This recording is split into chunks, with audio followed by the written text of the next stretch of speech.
الحمد لله نحمده ونستعينه ونستغفره ونؤمن به ونتوكل عليه ونعوذ بالله من شرور أنفسنا ومن سيئات أعمالنا من يهده الله فلا مضل له ومن يضلله فلا هادي له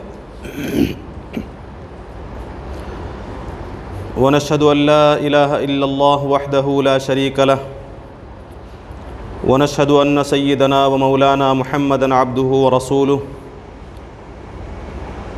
أرسله بالحق بشيرا ونذيرا وداعيا إلى الله بإذنه وسراجا منيرا أما بعد فإن أصدق الحديث كتاب الله وخير الهدي هدي محمد صلى الله عليه وسلم وشر الأمور محدثاتها وكل محدثة بدعة وكل بدعة ضلالة وكل ضلالة في النار أعوذ بالله من الشيطان الرجيم بسم الله الرحمن الرحيم مثل الذين ينفقون أموالهم في سبيل الله كمثل حبة أنبتت 7 سنابل في كل سنبلة 100 حبة والله يضاعف لمن يشاء والله واسع عليم رب اشرح لي صدري ويسر لي أمري واحلل عقدة من لساني يفقهوا قولي سبحانك لا علم لنا إلا ما علمتنا إنك أنت العليم الحكيم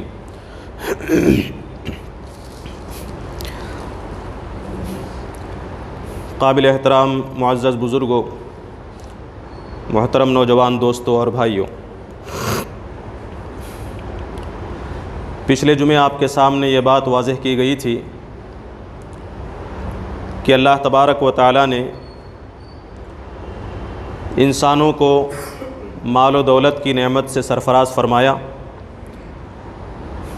اور یہ بات بھی واضح کی گئی تھی کہ اس مال کے عطا کرنے کا مقصد آزمائش ہے۔ اس مال کے ذریعے سے اللہ تبارک و تعالیٰ بندوں کی آزمائش کر رہا ہے، اور یہ بھی واضح کیا گیا تھا کہ اللہ کے دیے ہوئے مال میں اللہ کی راہ میں صرف کرنا یہ اہل ایمان کی اہم ترین صفت ہے۔ نہ صرف اہل ایمان کی صفت ہے بلکہ جس شخص کے اندر مال خرچ کرنے کا جذبہ نہیں ہے، قرآن مجید نے یہ بتایا ہے کہ وہ اہل ایمان نہیں ہو سکتے، وہ مومن نہیں ہو سکتے۔ وہی مومن ہیں، وہی متقی ہیں، وہی ہدایت یافتہ ہیں، اور وہی فلاح پانے والے ہیں جو اللہ تعالیٰ کے مال کو اللہ کی راہ میں صرف کرتے ہیں۔ اور اللہ کی راہ میں مال خرچ کرنے کی ترغیب دلانے کے لیے یہ بات بھی آپ کے سامنے رکھی گئی تھی کہ مال اصل میں اللہ تعالیٰ کا ہے۔ یہ مال اللہ تعالیٰ نے انسان کے پاس بطور امانت رکھا ہے۔ ہمارے پاس مال امانت ہے، ہم اس مال میں اللہ تعالیٰ کے خلیفہ ہیں۔ امین ہونے کی حیثیت سے، خلیفہ ہونے کی حیثیت سے بھی ہماری ذمہ داری یہ ہے کہ اس مال کو خدا کی مرضی کے مطابق خدا کی راہ میں صرف کریں۔ یہ اللہ تعالیٰ کا بہت بڑا فضل ہے کہ اللہ تعالیٰ خود ہمیں مال سے نوازتا ہے، اور چند مصارف اور چند مقامات بتاتا ہے کہ اس راہ میں میرے دیے ہوئے مال کو تم صرف کرو۔ میرے مال کو میری راہ میں صرف کرنے کے بعد جب تم میرے پاس آؤ گے تو اس مال کو بہترین شکل میں تمہیں لوٹاؤں گا۔ یہ اللہ تعالیٰ کا بہت بڑا فضل ہے اور انعام ہے۔ قرآن مجید نے مال کو خرچ کرنے کا حکم دیا تو اس انفاق کی اہمیت بھی بتائی اور انفاق کی فضیلت بھی بتائی کہ اللہ کی راہ میں مال خرچ کرنے کا کیا فائدہ انسان کو ہوتا ہے۔ قرآن مجید یہ بتاتا ہے کہ اللہ تعالیٰ کی نگاہ میں جو شخص مال خرچ کرتا ہے وہ اور جو شخص مال خرچ نہیں کرتا، یہ دونوں برابر نہیں ہو سکتے۔ قرآن مجید میں مختلف مواقع پر 2 افراد کی مثالوں کو دے کر فرمایا جاتا ہے کہ یہ دونوں برابر نہیں ہو سکتے۔ لا یستوون، اندھا اور بینا، دیکھنے والا اور نہیں دیکھنے والا برابر نہیں ہو سکتے۔ روشنی اور تاریکی دونوں برابر نہیں ہو سکتی۔ دن اور رات دونوں برابر نہیں ہو سکتے۔ علم رکھنے والا اور جاہل دونوں برابر نہیں ہو سکتے۔ اسی طرح اللہ تعالیٰ نے فرمایا کہ اللہ کی راہ میں مال صرف کرنے والا اور خدا کی راہ میں مال خرچ نہ کرنے والا دونوں برابر نہیں ہو سکتے۔ یہ جو اللہ تعالیٰ بیان فرماتا ہے کہ دونوں برابر نہیں ہو سکتے، محض ایک خبر نہیں دے رہا ہے، بلکہ اللہ تبارک و تعالیٰ اس جملے کے ذریعے سے یہ بتاتا ہے کہ دونوں کے مراتب میں، دونوں کے مقامات میں اور دونوں کے انعامات میں زمین و آسمان کا فرق ہے۔ جو شخص اللہ کی راہ میں مال خرچ کرتا ہے وہ بہت اونچا ہے، جو شخص اللہ کی راہ میں مال صرف کرنے کی طاقت کے باوجود انفاق نہیں کرتا اس کا مقام بہت نیچے ہے۔ اللہ تعالیٰ کے نزدیک یہ دونوں برابر نہیں ہو سکتے۔ اس کے لیے اللہ تعالیٰ نے ایک مثال دی، ایک غلام کی مثال دی۔ ضرب اللہ مثلا عبدا مملوکا، ایک ایسے بندے کی مثال دی جو غلام ہے، لا یقدر علی شیء، جو کچھ بھی کرنے کی طاقت نہیں رکھتا۔ غلام جو ہوتا ہے وہ اپنے آقا کے تابع ہوتا ہے، وہ محنت کرتا ہے تو اس کی ساری مزدوری آقا کو پہنچے گی، اس کے پاس کوئی پیسہ نہیں ہوتا، وہ کسی بھی مال کا مالک نہیں ہے، اس وجہ سے وہ خدا کی راہ میں مال صرف ہی نہیں کر سکتا۔ لا یقدر علی شیء، کچھ بھی کرنے کی طاقت اس کے پاس نہیں ہے، ایک ایسا غلام ہے۔ اور دوسرے فرمایا کہ وَمَن رَزَقْنَاهُ مِنَّا رِزْقًا حَسَنًا، ایک وہ شخص ہے جسے ہم نے رزق حسن دیا ہے، بہت زیادہ مال دیا ہے۔ فَهُوَ يُنْفِقُ مِنْهُ سِرًّا وَجَهْرًا، وہ اس رزق میں سے کھلے طور پر بھی خرچ کرتا ہے اور خفیہ طور پر بھی خرچ کرتا ہے، کھلے چھپے اللہ کی راہ میں صرف کرتا ہے۔ تو ایک وہ غلام ہے جو خرچ کرنے کی قدرت ہی نہیں رکھتا، کچھ بھی نہیں ہے اس کے پاس، اور دوسرا وہ شخص ہے جس کے پاس بہت سارا مال و دولت ہے، وہ اللہ کی راہ میں چھپا کر بھی خرچ کرتا ہے، دکھا کر بھی خرچ کرتا ہے، دن میں بھی خرچ کرتا ہے، رات میں بھی خرچ کرتا ہے۔ آپ بتائیں دونوں برابر ہو سکتے ہیں؟ اللہ نے فرمایا کہ ان دونوں کا مقام برابر نہیں ہو سکتا۔ یہ مثال دے کر اللہ تبارک و تعالیٰ بیان فرماتا ہے کہ ہم نے جنہیں رزق دیا ہے وہ ہماری راہ میں صرف کرتے ہیں، ان کا مقام بہت اونچا ہے ہماری نگاہ میں، اور مال ملنے کے باوجود بھی خدا کی راہ میں صرف نہیں کرتے، بخیلی کرتے ہیں، لالچ میں مبتلا ہیں، خدا کی راہ میں مال خرچ کرتے ہوئے ان کے دل کو تنگی محسوس ہوتی ہے، یہ لوگ اللہ تعالیٰ کے نزدیک اونچا مقام حاصل نہیں کر سکتے۔ دونوں کا مقام برابر نہیں۔ اللہ تعالیٰ نے فرمایا کہ وَمَا تُنْفِقُوا مِنْ شَيْءٍ مِنْ خَيْرٍ يُوَفَّ إِلَيْكُمْ، تم جو کچھ بھی خرچ کرو گے وہ ضائع نہیں جائے گا، ویسٹ نہیں ہوگا، تمہیں پورا پورا لوٹا دیا جائے گا۔ دنیا میں بھی لوٹایا جا سکتا ہے اور آخرت میں تو یقیناً لوٹایا جائے گا، یہ اللہ تعالیٰ کا وعدہ ہے۔ اس وعدے پر ہم میں سے کتنوں کو یقین ہے؟ اللہ فرماتا ہے جو کچھ بھی تم خرچ کرتے ہو نا، یوفّ الیکم، تمہیں پورا پورا لوٹا کر دیا جائے گا۔ ہم تم سے لیتے ہیں تو ہم اپنے پاس رکھ نہیں لیں گے، تمہیں لوٹائیں گے، یوفّ الیکم۔ قرآن مجید میں اللہ تبارک و تعالیٰ نے فرمایا کہ جو شخص اللہ کی راہ میں مال خرچ کرتا ہے وہ ایک بہترین تجارت کر رہا ہے۔ تجارت کی مثال اللہ تعالیٰ دیتا ہے۔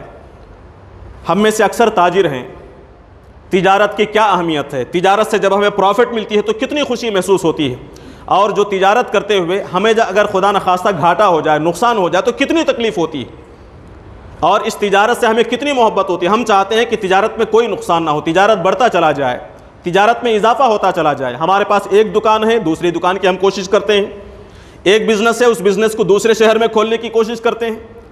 تو جس پوزیشن میں ہم ہیں بزنس کے، اس پوزیشن پر ہم مطمئن نہیں ہوتے، ہم اس بزنس کو اور بڑھانا چاہتے ہیں۔ کیوں؟ اس لیے کہ پروفٹ زیادہ سے زیادہ آتا چلا جائے۔ وہیں ہمیں خطرہ یہ بھی رہتا ہے کہ کوئی بھی تجارت ایسی نہیں ہے کہ لازماً اس میں فائدہ ہو۔ تجارت میں نقصان بھی ہو سکتا ہے، گھاٹا بھی ہو سکتا ہے، گھاٹا ہوتا ہے، ہم دکانیں کھولتے ہیں، دکانیں بند کرنے پر مجبور ہوتے ہیں، تجارت اور بزنس شروع کرتے ہیں، ایک دو سال کے بعد، کچھ عرصے کے بعد وہ تجارت ٹھپ پڑ جاتی ہے، ہم لاکھوں کے قرضے میں مبتلا ہو جاتے ہیں، اس کے باوجود بھی ہمیں تجارت سے محبت ہوتی ہے، دوسرا بزنس ہم شروع کرتے ہیں۔ تو دنیا کے اندر ہم جو تجارت کر رہے ہیں اس تجارت میں گھاٹا بھی ہو سکتا ہے، ہمیں اس بات کا علم ہے، لیکن اللہ تبارک و تعالیٰ بتاتا ہے کہ تم اللہ کی راہ میں جو مال صرف کرتے ہو یہ ایسی تجارت ہے، ایسا بزنس ہے کہ اس میں گھاٹا ہو ہی نہیں سکتا، نقصان ہو ہی نہیں سکتا۔ کون کہہ رہا ہے؟ دنیا کا کوئی بزنس مین نہیں، بلکہ اللہ تبارک و تعالیٰ۔ خدا فرماتا ہے کہ تمہیں ہم نے جو مال دیا ہے اس مال کو تم میری مرضی کے مطابق، میرے بندوں کی ضرورتوں پر، میرے دین کی خدمت پر تم صرف کرو گے تو تم ایسا بزنس کر رہے ہو، یرجون تجارت لن تبور، وہ ایسی تجارت ہے جس میں کوئی گھاٹا نہیں۔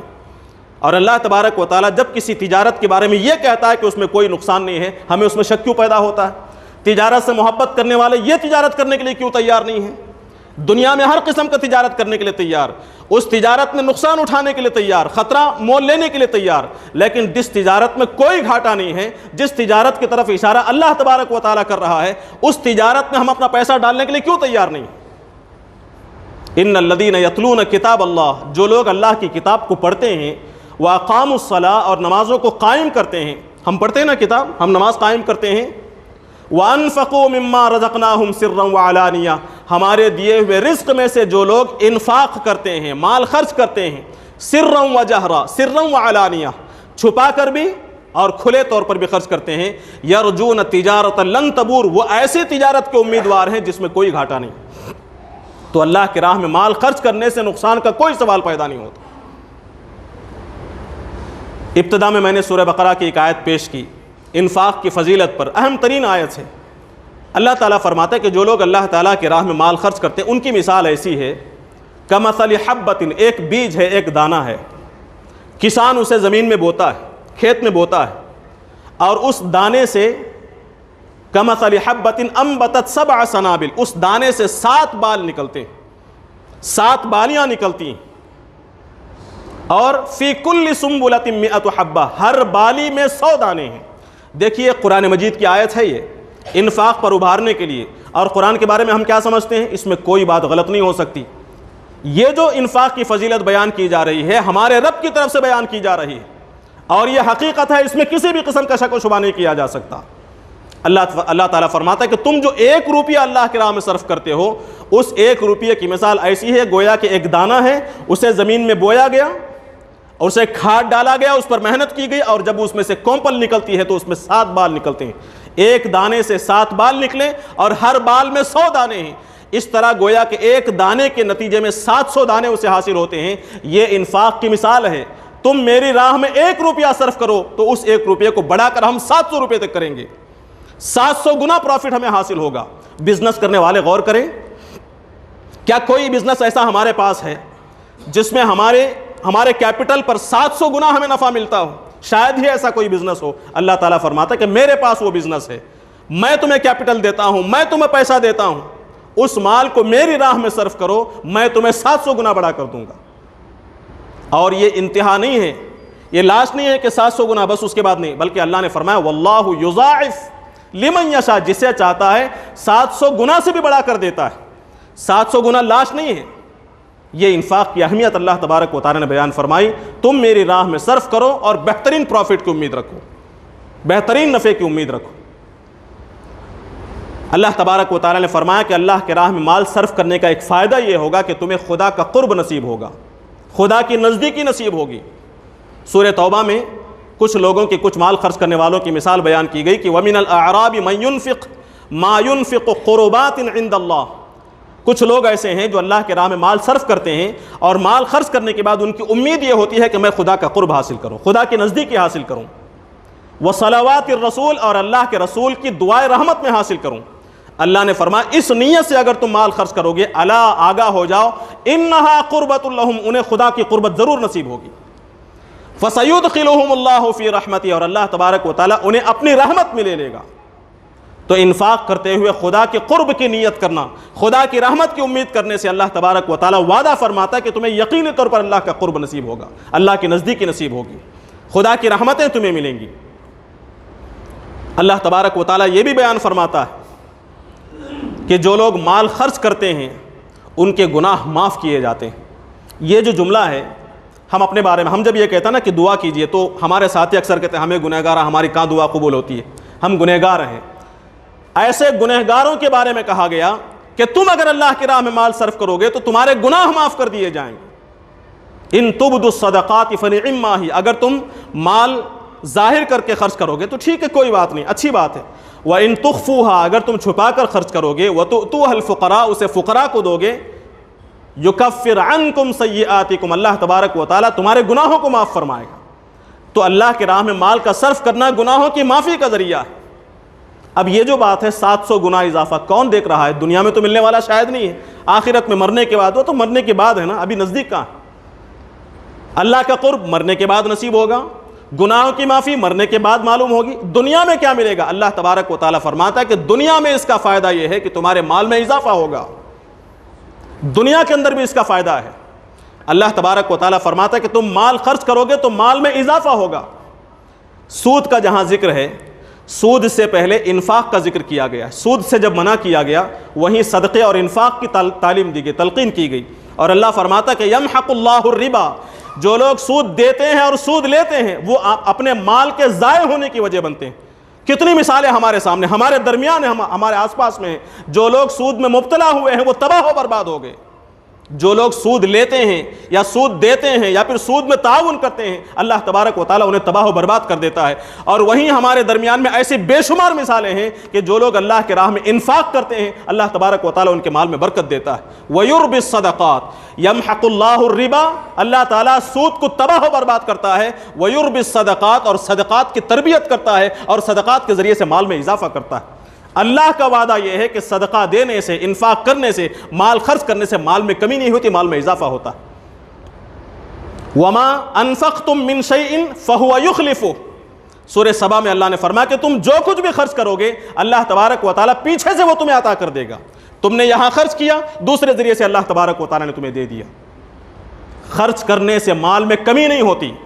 یہ جو ہمیں احساس ہوتا ہے نا کہ ہم خرچ کریں گے تو ہمارے جو دوسرے بہت سارے پلانس ہیں، دوسرے بزنس کو شروع کرنے کا ہمارا جو ارادہ ہے، گھر بنانے کا ارادہ، یہ کرنے کا ارادہ ہے، اس میں بہت نقصان ہو جائے گا۔ قرآن مجید کے خلاف ہے یہ تصور، یہ سوچ اور یہ خیال قرآن مجید کے خلاف ہے، اور یہ خیال شیطان کی طرف سے آتا ہے۔ قرآن مجید نے فرمایا، قرآن کہتا ہے کہ الشیطان یعدکم الفقر، شیطان تمہیں خوف دلاتا ہے کہ تم غریب ہو جاؤ گے، فقیر ہو جاؤ گے اللہ کے راہ میں مال صرف کرنے پر۔ تم مال خرچ کرو گے تو تمہارے پاس مال کم ہو جائے گا، تمہاری بیٹی کی شادی ہے، تمہارا فلاں بزنس ہے، تمہیں یہ کرنا ہے وہ کرنا ہے۔ شیطان خوف دلاتا ہے کہ اگر تم مال یہاں خرچ کرو گے، غریبوں پر خرچ کرو گے تو تمہارا کیا ہوگا، تمہارے منصوبوں کا، پلاننگز کا کیا ہوگا۔ الشیطان یعدکم الفقر، شیطان تمہیں فقر کا، تنگ دستی کا، غربت کا خوف دلاتا ہے۔ اور جب مال ہم بچا لیتے ہیں، خرچ کہاں کرنا ہے، یأمرکم بالفحشاء، شیطان حکم دیتا کہ یہاں خرچ کرو، عیش و عشرت میں خرچ کرو، فحاشی میں خرچ کرو، گھر کی خوبصورتی میں خرچ کرو، عیاشی میں خرچ کرو، فضول خرچی میں خرچ کرو، اسراف میں خرچ کرو۔ ایک تو بھلے راستے میں خرچ کرنے سے روکتا ہے کہ تم غریب ہو جاؤ گے، اور عیاشی میں خرچ کرتے ہوئے ترغیب دلاتے ہو کہ تمہاری ضرورت ہے، تم خرچ کرو۔ الشیطان یعدکم الفقر ویأمرکم بالفحشاء، اس کے برخلاف واللہ یعدکم مغفرہ، اللہ تعالیٰ وعدہ کرتا ہے کہ تم مال خرچ کرو گے تو تمہاری مغفرت ہو جائے گی، تمہارے گناہ معاف ہو جائیں گے، وفضلا، اور مال میں اضافہ ہوگا۔ دیکھیے دو چیزیں ہیں، ایک شیطان کا وعدہ ہے اور دوسری طرف سے اللہ کا وعدہ ہے۔ شیطان خوف دلا رہا ہے کہ تم غریب ہو جاؤ گے، اللہ یقین دلاتا ہے کہ تم مالدار ہو جاؤ گے۔ واللہ یعدکم مغفرۃ، گناہ بھی معاف ہوں گے، وفضلا، اور مال میں اضافہ ہوگا۔ ہم کس پر بھروسہ کرتے ہیں؟ ایمان اللہ پر ہے، دشمنی ہم شیطان سے کرتے ہیں، لیکن مال خرچ کرتے ہوئے دل تنگ ہو جاتا ہے اللہ کے راہ میں مال صرف کرتے ہوئے۔ ہم یہ سمجھتے ہیں کہ مال کم ہو جائے گا، ہمارے پلانز پھیکے پڑ جائیں گے، نقصان ہو جائے گا، جبکہ اللہ تعالیٰ یقین دلاتا ہے کہ تم مال خرچ کرو گے تو تمہارے مال میں کمی نہیں ہوگی، تمہارے مال میں برکت ہوگی۔ اور یہ بھی ہو سکتا ہے کہ مال خرچ نہ کرنے کے نتیجے میں، مال بچا کر رکھنے کے نتیجے میں تمہارا دوسری طرف سے نقصان ہو جائے، تمہارا گھاٹا ہو جائے، بزنس میں کچھ اور ہو جائے، لیکن اللہ تبارک و تعالیٰ اس مال کی حفاظت کرے گا اس برکت سے کہ تم نے میری راہ میں مال صرف کیا۔ مال خرچ کرنے سے مال میں اضافہ ہوگا۔ نبی کریم صلی اللہ علیہ وسلم نے ایک مرتبہ قسم کھا کر یہ بات بیان فرمائے۔ دیکھیے آپ صلی اللہ علیہ وسلم، بہت کم ایسا ہوتا ہے کہ آپ قسم کھایا کرتے تھے کسی بات پر۔ نبی کریم صلی اللہ علیہ وسلم نے فرمایا کہ ثلاث، تین چیزیں ایسی ہیں اقسم علیہن، میں ان پر قسم کھا کر آپ کے سامنے بیان کرتا ہوں۔ اس میں سے ایک بات یہ تھی جس پر آپ نے قسم کھائی، وہ یہ کہ ما نقصت صدقۃ من مال، صدقے نے کبھی کسی کے مال کو کم نہیں کیا، صدقے سے، انفاق سے مال کم نہیں ہوتا۔ اللہ کے نبی صلی اللہ علیہ وسلم قسم کھاتے ہیں، اور ہمیں ڈر لگتا ہے صدقہ کرتے ہوئے، ہمیں ڈر لگتا ہے انفاق کرتے ہوئے۔ نہیں، دل کھول کر خدا کے راہ میں صرف کرنا چاہیے۔ اللہ تبارک و تعالیٰ اس صرف کرنے کے نتیجے میں دوسرا مال تمہیں عطا کرے گا، تمہارے مال میں اضافہ ہوگا، تمہارے مال میں برکت ہوگی۔ جو سکون تم حاصل کرتے ہو اس انفاق کے ذریعے سے، وہ سکون اور اطمینان قلبی تمہیں حاصل ہوگا۔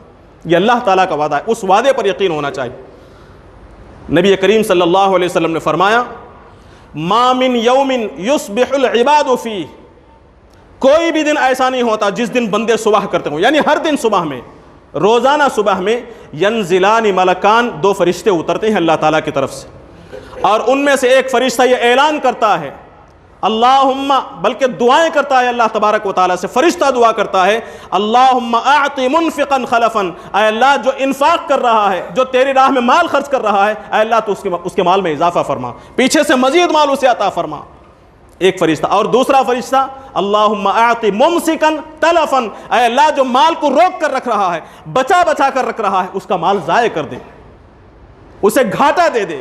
دو فرشتے ہیں جو ہمارے حق میں، ایک تو بد دعا کرتا ہے اور ایک ہمارے حق میں دعا کرتا ہے۔ کس چیز کی ہم تمنا رکھتے ہیں؟ جو انفاق کرتا ہے اس کے لیے دعا ہے کہ اس کے مال میں اضافہ فرما، یہ فرشتے ہیں۔ دعائیں کس کی قبول ہوتی ہیں؟ ہم کہتے ہیں نا کہ گنہگاروں کی دعائیں کہاں قبول ہوتی ہیں؟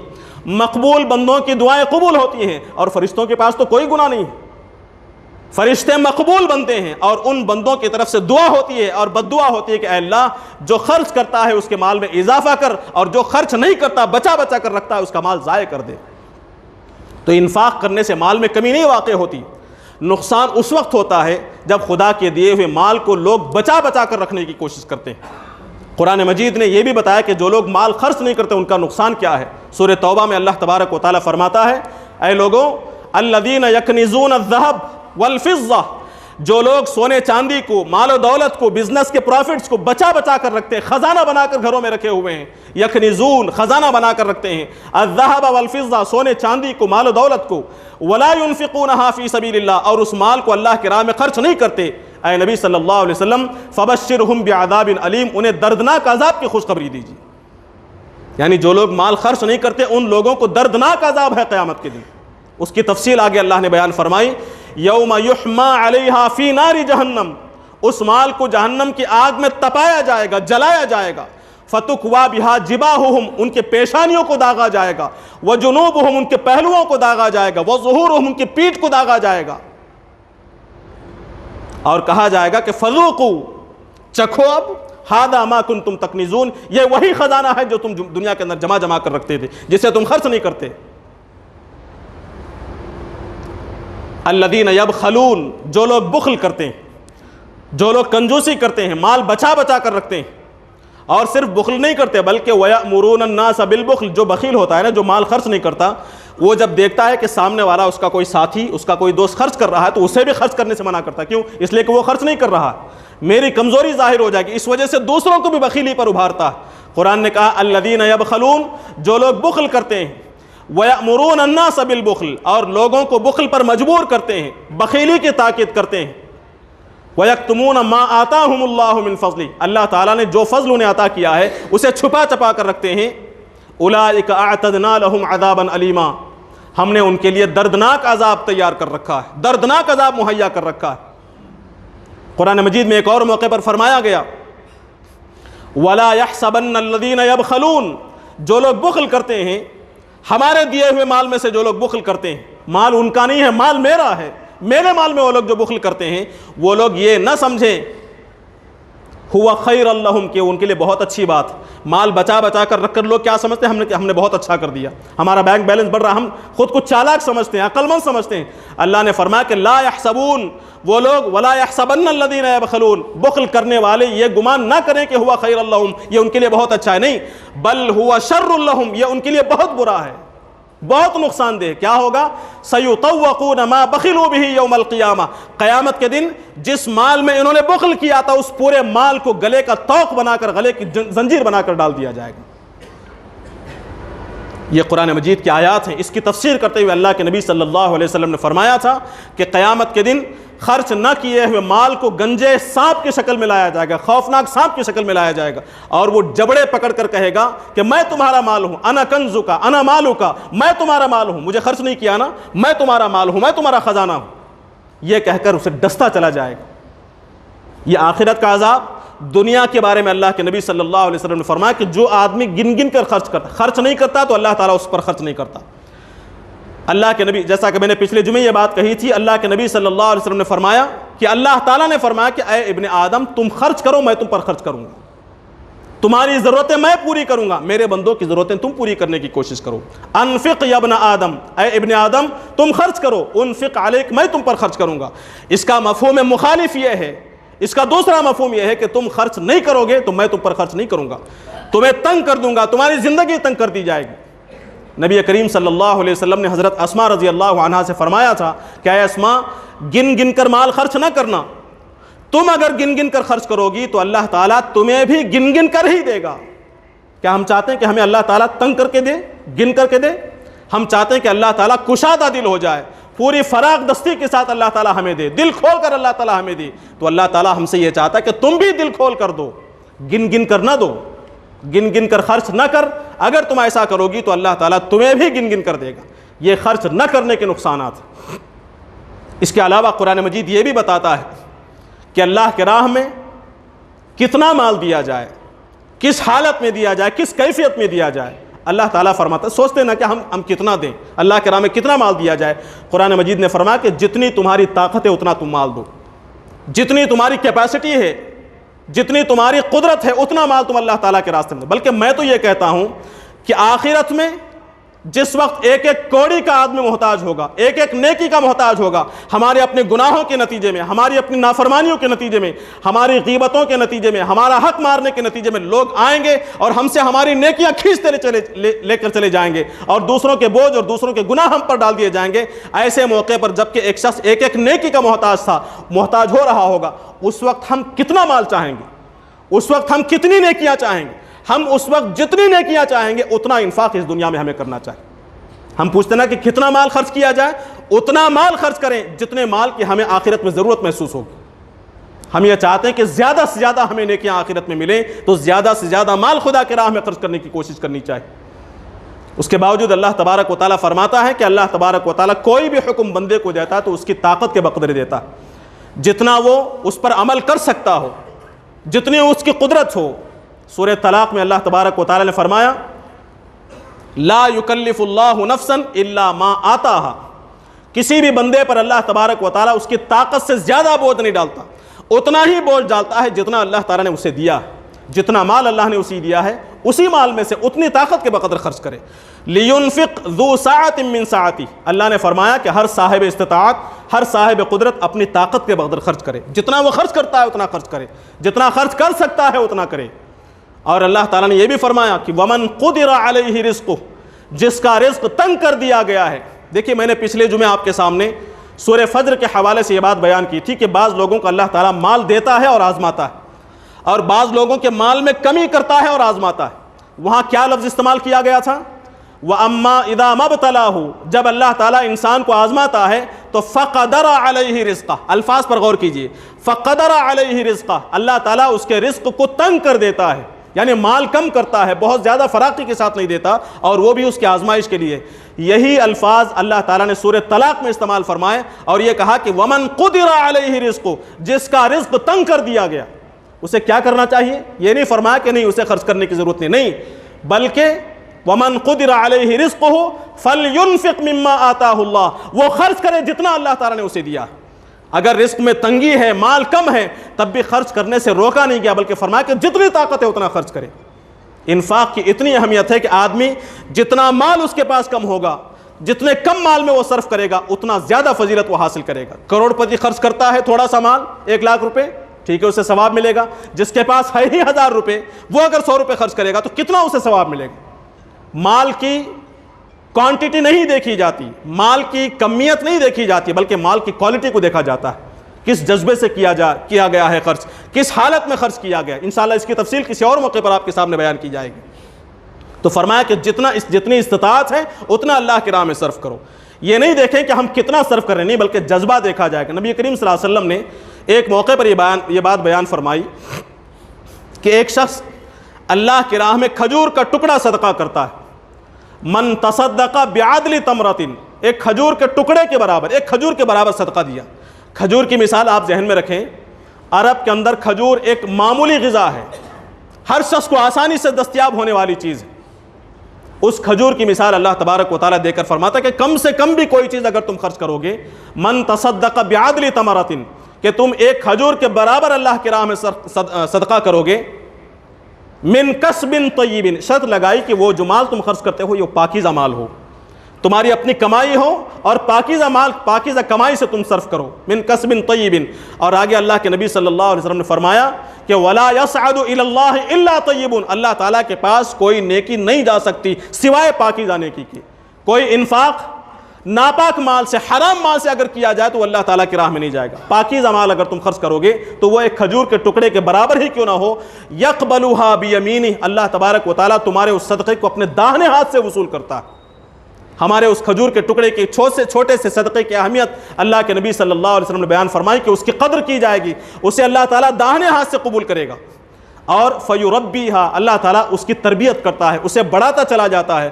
كَمَا يُرَبِّي أَحَدُكُمْ فُلُوَّهُ، جس طرح تم میں کا کوئی ساتھی اپنی بکری کے بچے کی تربیت کرتا ہے، اسے پالتا ہے، پوستا ہے۔ آج کے زمانے میں دیکھا جائے تو لوگوں کو پرشین بلیوں کا بہت شوق ہے، پرشین بلیاں پالتے ہیں بڑی حفاظت کے ساتھ، اس کے کھانے کا نظم کرتے ہیں، اسے خرچ کرتے ہیں، اسے کنگھیاں کرتے ہیں، اسے نہلاتے ہیں اپنے ہاتھ سے۔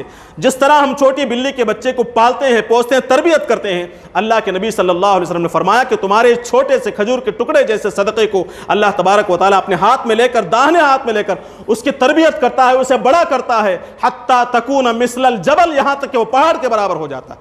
کھجور کا ایک ٹکڑا ہم نے دیا، جب ہم اللہ کے پاس پہنچیں گے تو وہ پہاڑ کے برابر ہو گیا۔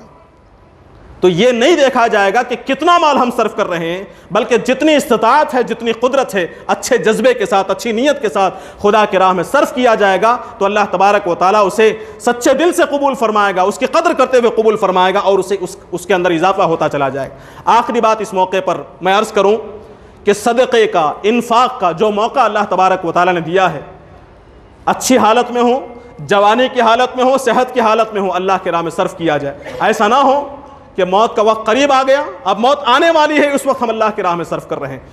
موت سے پہلے تو انفاق کا موقع ہے۔ انفقوا فی سبیل اللہ، اللہ کی راہ میں مال خرچ کرو۔ من قبل ان یأتی احدکم الموت، قبل اس سے کہ تم میں سے کسی کے پاس موت آ جائے، موت کا وقت آنے سے پہلے تم صدقہ کرو۔ موت کے بعد صدقہ کرنے کا موقع نہیں ملے گا۔ اور اللہ کے نبی صلی اللہ علیہ وسلم نے فرمایا کہ موت کے قریب جو شخص صدقہ کرتا ہے اس صدقے کا کچھ ثواب تو ملے گا، لیکن اچھی حالت میں، زندگی کی حالت میں، جوانی کی حالت میں جو صدقہ کیا جاتا ہے وہ کئی گنا زیادہ بڑا ہوا ہوتا ہے۔ نبی کریم صلی اللہ علیہ وسلم نے فرمایا کہ لَأَن يَتَصَدَّقَ الْمَرْءُ بِحَيَاةٍ بِدِرْهَمٍ، ایک شخص اپنی زندگی میں، صحت کی حالت میں، جوانی کی حالت میں 1 درہم صرف کرتا ہے، خَيْرٌ مِّنْ أَن يَتَصَدَّقَ بِمِئَةٍ عِندَ مَوْتٍ، موت کے قریب 100 دینار، 100 درہم خرچ کرنے سے زیادہ افضل۔ یعنی موت کے وقت ایک آدمی 100 درہم خرچ کرتا ہے اور اچھی حالت میں 1 درہم خرچ کرتا ہے تو 1 درہم زیادہ افضل ہے اس 100 درہم سے۔ لہٰذا موت کے وقت کا انتظار کرنے کے بجائے، موت کے قریب آ کر یہ کہنے کے بجائے کہ اتنا مال مدرسے کو دے دیا جائے، اتنا مال یتیموں کو دے دیا جائے، اتنا مال مسجد کے لیے دے دیا جائے، اتنا مال خدا کی راہ میں صرف کیا جائے، موت کے قریب انفاق کرنے کو کوئی خاص پسند نہیں کیا گیا۔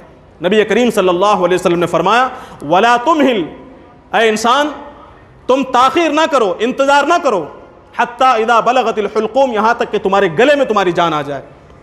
موت کا وقت قریب آ گیا، اب تم مال صرف کر رہے ہو، بول رہے ہو کہ اتنا مال ہے میرا، اتنا مدرسے کو دے دے، فلاں کو دے دیا، فلاں کو دے دیا جائے۔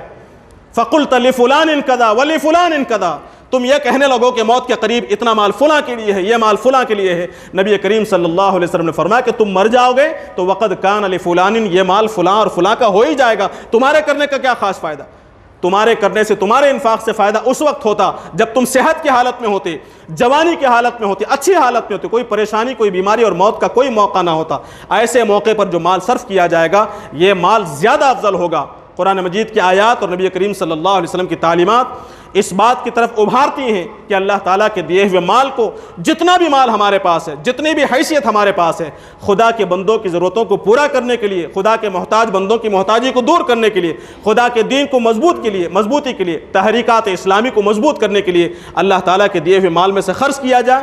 یہ دنیا میں بھی ہمارے مال کے اضافے کا ذریعہ ہے، نقصان اور مصیبتوں سے بچانے کا ذریعہ ہے، خدا سے قرب کا ذریعہ ہے، گناہوں کی معافی کا ذریعہ ہے، اور آخرت میں درجات کی بلندی کا ذریعہ ہے۔ اللہ تعالیٰ سے دعا ہے کہ اللہ تبارک و تعالیٰ قرآن و سنت کی روشنی میں جو انفاق کی اہمیت اور فضیلت بیان کی گئی ہے، اس انفاق کی اہمیت اور فضیلت کو سمجھنے کے اللہ تعالیٰ توفیق دے، اور اللہ تعالیٰ نے مال دیا ہے تو اس مال کو خرچ کرنے کا جذبہ بھی اللہ تبارک و تعالیٰ ہمارے دلوں کے اندر پیدا فرمائے، اور ہمارے مالوں میں اللہ تبارک و تعالیٰ برکت نصیب فرمائے۔ ہمارا مال اور ہماری دولت ہمارے دنیاوی مصائب کو دور کرنے کا اور اخروی درجات کو بلند کرنے کا اللہ تبارک و تعالیٰ ذریعہ بنائے۔ ربنا آتنا فی الدنیا حسنۃ وفی الآخرۃ حسنۃ وقنا عذاب النار۔ بارک اللہ لنا ولکم فی القرآن العظیم ونفعنا وإیاکم بالآیات والذکر الحکیم، انہ تعالی جواد کریم ملک بر رؤوف الرحیم۔